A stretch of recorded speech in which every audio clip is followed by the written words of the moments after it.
বসেন বসেন। করোনা যারা ভ্যাকসিন নিছেন এখন তারা চুলকানিতে ভুগতেছেন। সাইড রিঅ্যাকশন হয়েছে না? আলহামদুলিল্লাহ আমার কোনো চুলকানি নেই। চুলকানির একটা ওষুধ আছে, কথা খেয়াল করছেন? একটা চুলকায় যাইবেন খেলি একবার এক সময় এক সময় থামবই চুলকানি হয়েছে চুলকাও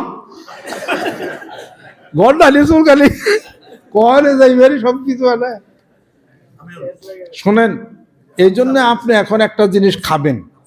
করোনার পরে যাদের চুলকানি হয়েছে তারা একটা জিনিস খান, তারা ওই ভিটামিন বি কমপ্লেক্স খান, বিকোনেক্স, তারপরে জিংবি খান, বিকোজিন খান, এটা খান, পানি বেশি বেশি খান, পেঁপে লাউ করলার তরকারি খান, আর জাইবেসিলিং আর দরবার যে লাল ওষুধটা বাসি পেটে খান।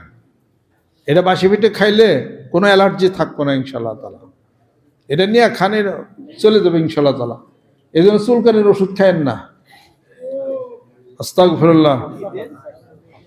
করেন, কোরআন শরীফ তেলাওয়াত করেন, 5 ওয়াক্ত নামাজ কাজা করেন না, 2 বেলা কোরআন শরীফ, 2 বেলা জিকির, 5 ওয়াক্ত নামাজ, কোরআন শরীফ তেলাওয়াত করেন।